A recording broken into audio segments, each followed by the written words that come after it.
예, 반갑습니다. 우리 옆에 분들 인사하겠습니다. 반갑습니다. 감사합니다. 예, 우리 오늘 이제 그 종교개혁 세 번째 우리 시간입니다. 지금까지 했던 걸 잠시 좀 기억해 보면 우리 2024년 아레오바고는 이 종교개혁이라는 주제를 가지고 진행을 하고 있고요.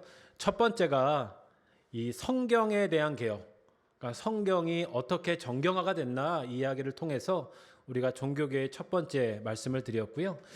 두 번째는 실제로 지난번에 종교개혁, 이 세 개의 교회가 어떻게 진행이 됐고 실제로 종교개혁을 통해서 지금 개신교, 우리가 왜 이 교회가 한국에까지 오게 됐는가 이 말씀을 드렸습니다. 오늘 이제 마지막으로 한국교회의 종교개혁, 한국교회에 어떻게 교회가 시작됐고 왜 우리가 지금 또 우리가 앞으로 어떻게 나갈지에 대해서 한국교회 회심에 대해서 오늘 세 번의 종교개혁의 말씀을 마치도록 하겠습니다. 자, 이제 한국교회 제가 회심이라고 제가 논문을 통해서 말씀드리고 있는 건데, 물론 교회는 믿는 분 한 명에 의해서 시작이 된 겁니다. 그러니까 우리가 하나님을 믿고 체험이라고 하는 게 있죠. 사실 우리가 지나온 교회의 역사를 뭐 신학적으로 학문적으로 보는 게 아니라 사실 이 속에는 많은 회심한 분들에 의해서 교회의 역사는 진행이 됐어요. 제자들, 바울, 또 우리 중세교회, 루터, 칼빈, 또 웨슬리 선생님, 결국 우리 한국교회도 회심에 의해서 교회가 시작이 된 겁니다. 예수님 만난 거예요. 그런데 이제 우리 한국교회에 이 교회가 들어온 이제 개신교를 오늘 말씀을 드리면 몇 가지의 좀 흐름이 비슷합니다. 첫 번째로는 초기 한국교회. 이건 뭐냐면 너무나 순수하게 예수님을 믿었죠. 전 이거를 종말론적 회심 사건이다 이렇게 말합니다. 정말로 예수님 때문에 내 온 삶이 바뀐 거예요. 온 나라가 바뀌고 모든 계급이 무너지고 이 땅에 예수님 오셨기 때문에 우리가 하나님의 천국의 삶을 살고 소망하면서 특히 이때는 굉장히 고난, 일제시대, 전쟁 연결돼 있는, 그래서 저는 우리 초기 한국교회는 이 종말론적인 회심 사건, 예수 그리스도가 다시 오실 그날을 소망하면서 우리 한국교회는 시작이 됐다 이렇게 정의를 합니다. 두 번째는 한국교회의 성장과 분열의 시기가 있었어요. 사실 이거는 초계교회부터 있었지만 그 해방 이후가 주로 이런 증상이 나타납니다. 그래서 한국교회가 한 1950, 40년대부터 한 7, 80년까지 엄청나게 성장을 하는데 이 분열의 역사입니다. 저는 이 속에서도 하나님의 말씀이 살아서 우리 한국교회를 하나님이 변화시키고 성도들을 회심시켰다고 믿어요. 그래서 이때는 저는 하나님의 말씀과 성령의 사건으로 한국교회가 성장했다. 그래서 말씀과 성령의 회심으로 한국교회가 시작됐다. 이렇게 좀 정리를 합니다. 마지막으로 우리 현대한국교회, 그러면 지금 우리 현대한국교회는 왜 이런 모습일까? 이거는 저는 정치적인 제도적인 회심 사건에 의해서 우리 한국교회가 지금의 모습에 있다고 생각해요. 그래서 오늘은 이 한국교회의 회심, 한국교회가 어떻게 시작되고 어떻게 됐는지를 세 번째 마지막 강의를 통해서 나눠보도록 하겠습니다. 자, 여러분, 우리 그럼 한국교회 언제 한국교회가 처음으로 여러분 시작됐을까요? 지금으로부터 한 몇 년 전에 우리 한국 사회에 교회가 들어왔을까요? 대강 몇 년 전 예측해보면 우리 청년들 언제 우리 교회가 들어왔을까? 왜 지금 몇 년 됐을까? 우리 한국교회가 몇 살이 됐을까? 몇 살 정도 됐을 것 같아요? 9살. 예, 감사합니다. 예. 근데 딱 9살 정도 수준이에요. 사실 저희 한국교회는 지금 한 140년 정도가 됐습니다. 얼마 되지 않았어요. 그러니까 신종교로 들어오고 개종된 종교입니다. 사실 이 1860년대 우리 토마스 선교사가 공식적으로는 아니지만 선교사의 몸으로 한국교회에 와서 이 제너럴 셰머널을 타서 순교를 당해요. 대동강 앞에서. 그때 성경을 전해주고 순교를 해요. 그때 많은 사람들이 500개의 성경을 갖고 가서 선교사가 오기 전에 성경을 읽고 있었어요. 그래서 박충건이라든지 초기에 보면 이 하나님의 말씀을 먼저 알고 있었어요. 또 하나 일본이나 중국에 한국 사람들이 있었거든요. 거기에서 한국 교회가 조금씩 변화가 돼요. 그런데 공식적으로는 1886년에 여기에 있는 2명의 선교사로 시작이 됩니다. 공식적으로는. 여러분 사실 1885년에 1년 전에 알렌이라는 의료 선교가가 먼저 오긴 했어요. 장로교 쪽에. 근데 먼저는 언더우드, 미국의 이 북장로교, 장로교 선교사, 그다음에 아펜젤러. 그래서 이분들이 공식적으로 선교사의 사명을 받고 한국 사회에 들어오는 거예요. 이게 시작입니다. 이 언더우드는 사실 우리나라 선교사에 결혼을 했는데 부인이 연상이었거든요. 예, 그것도 엄청난 나이의 연상. 왜냐하면 의료 선교사하고 결혼을 해요. 캐나다. 그래서 최초의 우리나라 국제 결혼이 한국에서 이루어집니다. 그래서 이 언더우드가 대표적으로 한 게 이 의료, 학교, 특히 연세대. 그 다음에 이 언더우드의 부인은 아까 말했지만 이 이화여대하고도 연관이 깊어요. 그래서 뭐 스크랜턴이라든지 이런 사람들이 다 우리나라 초기에 한국계 선교사들이 와서 했던 거예요. 아펜젤러는 배제학당, 지금 배제대 지금도 있습니다. 그리고 여러 가지 민족운동, 한글운동, 그다음에 복음전도운동, 근대화운동을 해왔어요. 그래서 사실 한국교회의 이 시작은 말씀이 먼저 들어왔어요. 그러니까 실제로 기록들을 보면 선교사들이 딱 처음 우리나라 그 당시에는 정말로 얼마나 힘든 나라였는지 몰라요. 다 백정 그 당시에 보면 이 갑신정변 이후에 너무나 혼란해서 보릿고개가 일상이었고요. 지방에 가면은 하루에 한 끼를 먹는 가정이 반이 안 된다고 그랬어요. 그런 시대예요. 많은 노비들이 있었고요. 여인들의 인권은 땅 아래 있었던 시대입니다. 몇몇의 양반과 토지주들이 다 배불리 먹는 시대. 여러분 이때 한국 사회에 선교사들이 들어와서 말씀을 통해서 한글 교육을 통해서 여인들에게 한글을 가르치고 인권을 가르치기 시작해요. 여러분 많은 이야기들이 시작이 됐는데 특별히 그 당시에 가정들이 변화되기 시작합니다. 그래서 그 당시에 막 일부 다처제였잖아요. 첩들도 굉장히 많았다는 거예요. 그래서 선교사들이 그런 분들에게 올바른 가정에 대해서 가르치고 또 첩과 이 일부 일처제를 통해서 가정을 살아야 된다. 또 어떤 기록도 있냐면 여인이 남편하고 같이 밥을 먹는 게 선교사들 때문이에요. 최초로. 그때는 여성들이 같이 밥을 못 먹었어요. 부엌에서 밥 퍼먹던 시절. 그때 선교사들이 와서 하나님 믿는 사람은 그러면 안 됩니다. 그러면서 같이 밥을 먹게 했어요. 공부를 시키고. 여러분 그러니까 얼마나 핍박이 심했겠어요. 난리가 났죠. 그런데도 끊임없이 이 선교사들이 이 인권운동과 사회 계급을 철폐하고 이런 일을 합니다. 아까 말한 것처럼 최초의 여성병원, 이 셔우드 선교사거든요. 최초의 여성병원 이런 것들, 보훈여관. 그래서 지금 그게 이화여대 병원의 원신이 됐죠. 실제로 우리나라 근대교육의 모든 게 개신교회 선교사들에 의해서 왔다는 것을 부정할 수가 없어요. 그런데 이 의료기술로 들어왔잖아요. 그때 아시겠지만 고종 황제라든지 이런 분들이 그분들을 받아들입니다. 그래서 선교사들이 이 병에 걸리면 왕들이 의사들한테 치료받는데 선교사들한테 치료를 받는 거예요. 그래서 우리나라 이 조선시대 후대 왕들, 특히 고종 황제는 선교사들에게 모든 도움을 청합니다. 이런 일들이 굉장히 많이 일어나요. 뭐 민비시여 사건 때도 선교사들이 총을 들고 왕을 지킨다든지 이런 초기 기도에 한국 교회의 이 민족의 근대사와 현대사의 역할을 했다. 이게 한국 교회 초기 한국 교회입니다. 그런데 영적으로는 그럼 무슨 일이 일어났을까? 많이 들어봤을 거예요. 이 우리나라가 그냥 조선의 문이 열려서 근대화가 들어왔다는 게 아니라 그 속에는 우리 민중들에게 하나님의 성령의 역사가 많이 열려요. 대표로 1903년에 이 평양 옆에 있는 원산이라는 지역에서 하디 선교사를 통해서 회심 운동이 일어나요. 그냥 수많은 백성들이 와가지고 눈물로 회개하기 시작하는 거예요. 이게 몇십 년 동안 한국 사회를 완전히 바뀝니다. 대표적으로 평양 대부운동은 1907년 평양의 장대영 교회. 여러분 지금 여기에 한 명의 검은 외국인 선교사가 있고 흰 옷 입은 한국의 여인들이 백성들이 와서 펑펑 울면서 회개하게. 옆에 길센주 목사님이란 분이거든요. 이분이 이제 성령의 불이 좀 끝날 때쯤 돼서 이제 집회를 했어요. 막 부흥회를 막 하는 거야. 전국에 집회를 하면 한국에 많은 사람들이 모여서 막 집회에 참석하는데 이 성령의 은혜가 안 느껴지는 거야. 길선주 목사님이 이제 그만해야겠다. 그런데 갑자기 고백을 해요. 길선주 목사가 어떤 고백을 하냐?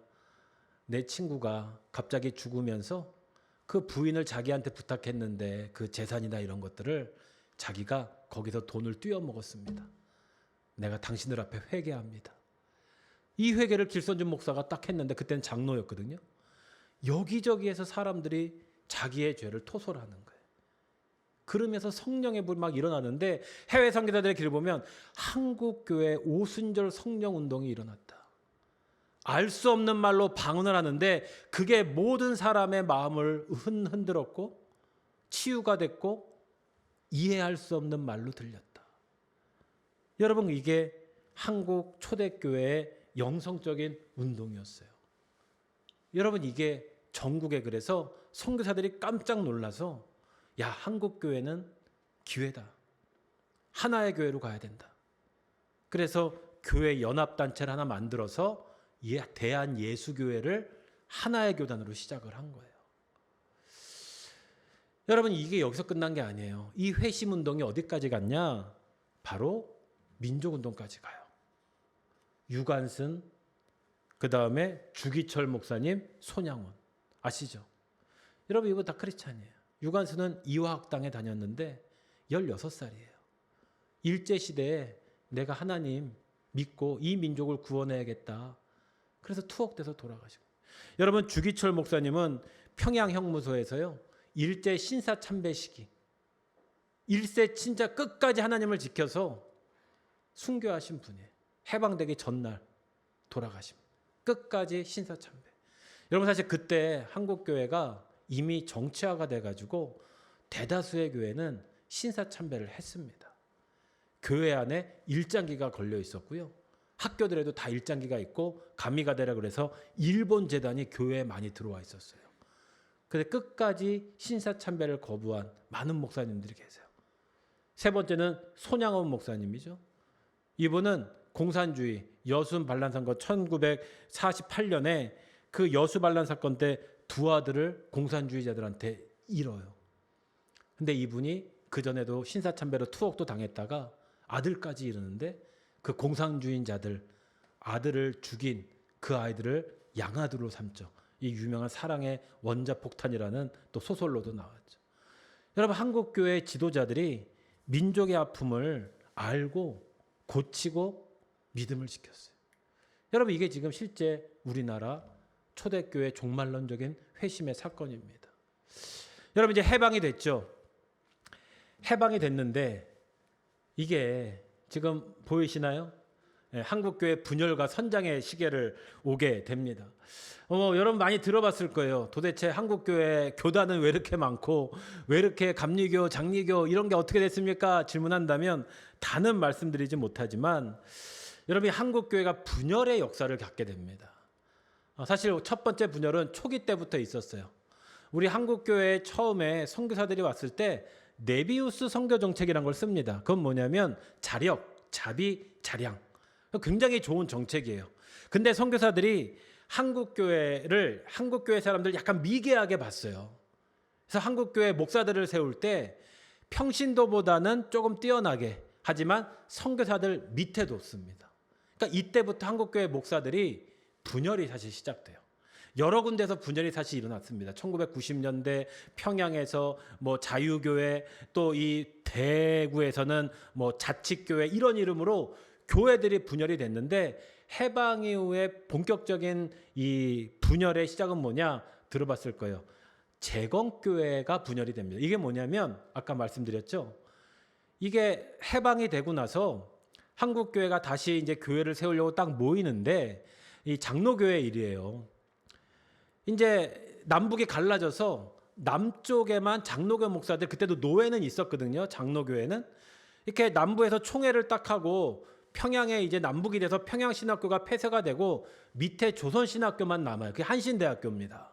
그래서 총회를 해서 야, 이 한식대학교에서 장로교 목사를 키우자 총회를 하는데 그때 이 총회를 주관했던 사람들이 신사참배에 참여했던 목사들인 거예요. 그때 투옥됐던 사람들이 나와서 이 밑에서 딱 교단 총회를 하는데 신사참배했던 사람들이 총회를 주관하고 있으니까 화가 나가지고 분열이 되기 시작합니다. 그걸 우리는 재건교회라고 그래요. 재건교회. 그래서 그때 투역됐던 목사님들, 전도사님들이 재건교회를 만들어서 따로 교회를 세웁니다. 그러면서 우리는 신사참배한 목사들하고 상종하지 않겠다. 그리고 이미 교회당은 일장기로 더럽혀졌다. 우리는 순수한 교회를 재건한다. 그래서 재건교회들이 생기게 되고 그게 숫자가 많지 않았어요. 그래서 지금 부산에 보면 고신대학교가 있죠. 첫 번째로 재건교회가 분열된 게 장로회 고신 측이에요. 고신 측. 그 다음에 몇 년 지나지 않아서는 이제는 신학적인 문제로 갈등합니다. 대표적으로 1950년대에 이 조선신학교에서 이 김재준이라는 한국의 학자 겸 목사가 있었거든요. 근데 평양신학교에서 온 학생들이 얘기를 들어보니까 굉장히 너무 진보적이야. 그래가지고 신학적인 색깔로 장로교가 분열이 돼요. 그게 통합하고 합동입니다. 거기에 또 어떤 일이 있냐면 WCC라고 세계교회협의회가 1948년인가 생겨서 우리나라 장로교회는 거기에 함께 했는데 이게 보수적인 신앙을 통해서 한국교회가 우리는 그런 거 안 돼. 자유주의 신학이야. 갈라집니다. 그러면서 여러 가지 학교 문제, 교내 문제를 통해서 장로교가 합동하고 통합으로 분열이 돼요. 여러분 실제로 그런 분열 속에서 한국교회는 엄청나게 부흥을 합니다. 여러분 지금 우리나라 교단이 몇 개인지 아시나요 혹시? 한 250개 이상 정도 됩니다. 그런데 그중에 장로교 분파가 70%예요. 여러분 이 한국교회가 이렇게 분열된 이유가 여러 가지 있겠지만 저는 장점도 있지만 분열해서 막 성장한 경우도 있지만 올바르게 성장하지 못했어요. 물론 그 속에서 하나가 된 교단이 있어요. 우리 기독교 대한감리회. 침례교 같은 경우는 분열됐었는데 다시 하나가 됐습니다. 여러분 이렇게 막 분열돼서 한국교회가 막 뜨는데 이때 들어온 게 뭐냐? 여기 있는 오순절 운동이에요. 순복음교단. 미국에서 뜨거운 치유에 이때 우리 한국 백성들이 너무나 배고프고 다 힘든 거예요. 그러니까 한국교회 오순절 교단, 뜨겁게 기도하는 교단이 들어와서 하나님의 축복을 막 얘기하는 거야. 병의 치유를 막 얘기하는 거야. 근데 그런 역사가 막 일어나는 거예요. 막 가난하고 지방에서 서울로 올라오고 뜨겁게 기도했더니 하나님이 축복을 주고 건강을 주고 그래서 우리나라 순복음교회가 그렇게 부흥을 합니다. 그래서 이걸 오중복음이라고 그래요. 성령의 체험이 있어야 된다. 하나님의 고침이 있다. 그래서 한국 사회가 막 부흥을 해요. 근데 이런 부흥의 역사의 전환기가 옆에 여러분 보이실지 모르겠는데 1904년인가요? 빌리그레암 여의도 집회. 지금도 우리나라 단일 집회로 가장 많은 사람들이 모인 집회입니다. 전 세계 기독교 집회 중에 가장 최근까지 기록을 했던 모임이에요.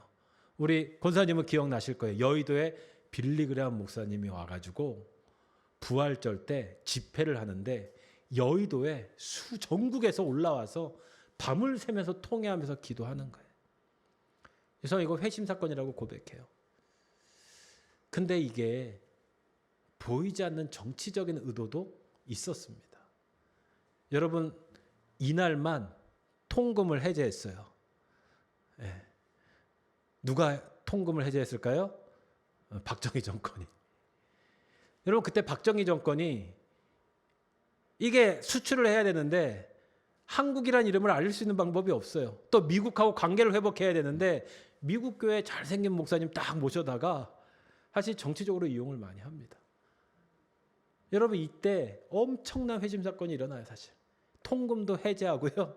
막 전국의 교회가 불이 붙습니다. 사실 이때 신앙의 유산이 지금까지 저도 기억이 나요. 뜨겁게 기도하고 찬양하고 이때 여러 가지 경배와 찬양 이런 문화들이 생기게 돼요. 이러면서 한국교회는 급격하게 성장했어요. 아주 멋진 건물을 짓고요. 많은 목사들, 신학교들이 부흥하고요. 교회에서 많은 은혜를 끼쳤어요. 여러분 이게 제가 좌표를 못했는데 지금 전국에 있는 교회를 표시한 겁니다. 지금 한국교회 이렇게 성장을 해서 전국에 지금 6만 개 이상. 사실 지금도 한국교회가 몇 개인지는 조사가 안 됩니다. 지금도 하루에도 몇 개가 생기고 몇 개가 없어지기 때문에. 그런데 편의점만큼은 있을 것이다 생각이 돼요. 여러분 이렇게 교회가 많아졌어요. 축복이죠. 하나님을 잘 믿었죠. 그래서 이렇게 부흥을 합니다. 멋진 교회가 생기고 세계를 지배하는 교회들이 생겼어요. 힘이 생겼어요. 그러다 보니 때로는 이런 정치 집회가 시작이 돼요. 정치의 힘을 보이게 돼요. 우리 교회가.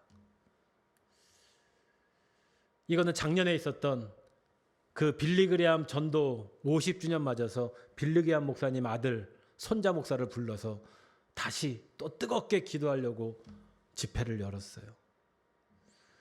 올해는 옆에 있는 세계 로잔 대회라고 하는 세계 종교 지도자 회의를 한국에서 개최할 정도로 우리 한국 교회가 이렇게 부흥을 했어요. 감사한 일이죠. 그런데 우리 한국 교회는 점점 세상하고 좀 멀어져 가고 있어요.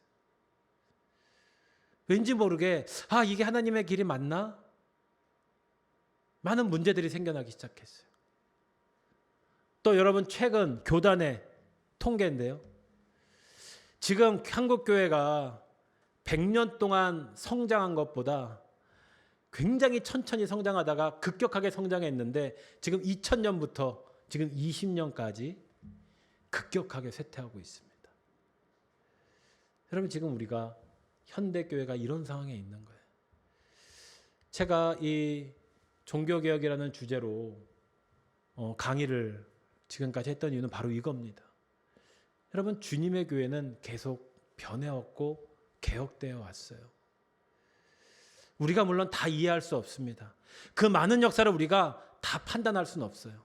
그런데 이 하나님을 믿는 회심을 통해서 변화되었다면 우리는 먼저 예수 그리스도의 복음으로 회심의 역사를 다시 회복해야 된다. 성경의 회심이 무엇이고 또 우리 앞에 어떻게 이 하나님의 말씀이 성경이고 또 우리가 지금까지 중세 개혁의 교회를 보면서 우리가 어디에서 잘못했고 어디로 가야 될지를 배워야죠. 여러분 우리나라를 보면 하나님 나라와 민족을 위한 회심을 했어요. 교회는 적고 교회는 적었지만 하나님 앞에 회심한 사람은 정말로 불쌍한 사람, 여인들, 이 시대의 문제에 함께 아파했어요. 여러분 세계 대부흥 운동이 일어났다는 건 뭐냐면 하나님이 해주신 거예요. 철저하게 회개가 일어났고 그 회개 속에서 나라와 민족이 바뀌었어요. 그래서 우리나라가 일제 속에서도 믿음으로 한국을 거룩한 백성으로 세울 수 있었던 거예요. 하나님을 만나면 십자가를 보게 되고 이 땅의 아픔을 보게 되고 구별하고 분별할 수 있게 되는 거예요. 물론 그 속에서도 끊임없이 잘못된 믿음들이 자라나고 있었어요. 한국 교회는 그걸 놓쳤어요. 부흥하고 성장해서 물질주의에 빠지고 성장주의에 빠졌어요. 그러다 보니까 저는 하나님이 촛대로 옮기신 것 같아요. 여러분 지금은 어떤 회심이 필요할까? 이제 앞으로 강의가 계속 되겠지만 우리가 갖고 있는 믿음은 여러분 철저하게 하나님의 역사 가운데 있는 겁니다. 그걸 기억하셔야 돼요. 우리 교회 철저하게 하나님의 역사 가운데 있는 거예요. 하나님의 개혁 가운데 있는 거예요. 제가 이번에 강의를 준비하면서 곰곰이 생각해 봤어요. 왜 우리 한국교회는 그렇게 하나님의 뜨거운 은혜를 줬는데 이 140년이 안 돼서 성장하지 못했을까? 저는 분열이라고 봐요. 여러분 분열되면 우리가 성장하던 게 멈추더라고요. 또 분열되면 서로 갈등하더라고요. 또 분열되니까 서로 손가락질하면서 서로를 깎아내리더라고요. 올해 초기 선교사들이 좋은 의미로 한국교회의 각 교단들을 지역별로 나눴어요. 처음에는. 왜? 효과적으로 한국교회를 세우고 하나의 한국교회를 만들려고 지역을 나눴는데 이게 뒤에 가서 변질된 거예요. 서로 지역색하고 겹쳐서 갈등의 요인이 된 거야. 또 곰곰이 생각해 보니까 지금 우리나라 정치와 경제와 한국교회가 똑같아졌어요. 서로 갈등하고 분열하니까 성장이 멈춘 거예요. 그래서 우리는 이 하나님의 역사를 겸손하게, 처음에도 말씀드렸지만 우리가 그냥 개인의 의견이 아니라 하나님의 역사를 역사적으로 좀 한번 고찰해보자. 그리고 지금 우리 한국교회가 어떻게 시작이 됐고 또 나는 어떻게 신앙생활을 해야 될지를 알아보자. 지금까지 이 종교개혁의 역사를 쭉 돌아봤습니다. 바라기는 우리가 이 종교개혁 속에서 지금 우리의 자리, 또 우리의 신앙을 돌아보고 또 앞으로 우리 한국교회가 어떻게 가는 게 좀 건강할지를 이제 다음 강의부터 함께 고민하는 이 아레오바로 신앙 포럼이 될 줄을 믿습니다. 지금까지 세 번의 시간 이 리포메이션 개혁의 정경화, 또 중세 개혁, 또 한국교회 회심까지 강의를 마치도록 하겠습니다. 감사합니다.